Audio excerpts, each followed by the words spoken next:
Colby, Dobson, Study, Hannah, and LaFawn. Any discussion on the motion? Mr. McKean.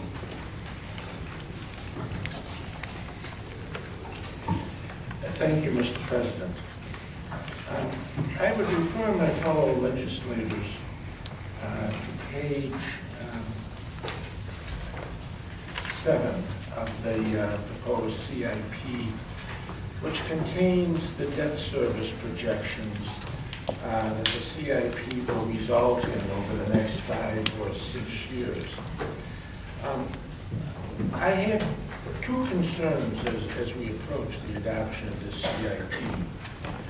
The first concern is, as you can all see, that between now and the year 2014, the estimate of the debt service that's going to have to be paid by the general fund, which means basically come out of the real property tax, is going to go up $6 million, $40 million in 2009 and $46 million in the year 2014.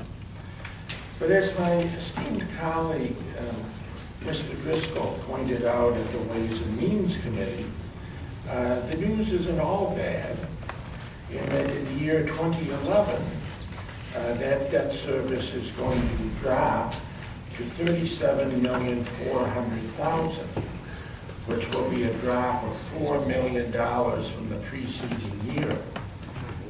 Given that good news, it offers the opportunity to address the second concern I have about the way the county finances capital improvement projects, and that is that we basically have no cash capital budget whatsoever, except for extremely small items. Given that, Mr. President, I'd like to propose an amendment to the CIP which draws on the fact that, as Mr. Driscoll pointed out, her name. we are favored with a drop Jen. of $4 million in the projected debt service in the year 2011. Thank you. The amendment, Mr. President, is to amend the 2009-2014 capital improvement program as follows. 1, to establish a new funding source code, CC, which will stand for County Cash Capital. Currently, there are no county cash capital projects. There are no projects funded by county cash capital in the CIP program. And 2, to list the following projects to be funded by county cash capital beginning in the year 2011. On page 13, the planning and feasibility studies and the dollar amounts of the 2011 dollar amounts. Some of these increase marginally in later years, but the intent of the amendment is to have these projects labeled cash capital from the year 2011 forward. On page 13, planning and feasibility studies, $400,000.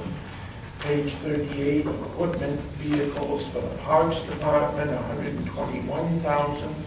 And equipment vehicles for highways and bridges, $205,000. Page 41, fire and security system improvements, $375,000. Page 46, buildings and structures, $600,000. And utilities, access and site improvements, $600,000. And page 65, spot improvement projects, $550,000. And if the amendment is seconded, Mr. President, I'll speak to the amendment. I'll second that. The intent of the amendment, Mr. President, and this does not delete anything from the capital budget, it doesn't add anything to the capital budget, it doesn't change the year in which anything will be done in the capital budget. The intent of the amendment is to begin to straighten out the finances of the County of Monroe. We all know that the county is in a dire financial situation. There are many reasons for that. One of the reasons is, for a variety of causes, the county borrows money for every single thing that it does of a capital nature. Each of the items that I've enumerated here are annually recurring items. For example, we have spent $400,000 per year on planning and feasibility studies for longer than I remember. And we're probably going to spend it long after I'm gone from here. It's as much an annually recurring cost as the salary of that deputy sheriff or as our salaries. It's an annually recurring cost. Or the equipment and vehicles. Every year we buy a certain amount of equipment and vehicles for the Parks Department. We probably should be buying more, quite frankly, but we have fiscal restraints. These aren't unusual items. They're not unexpected items.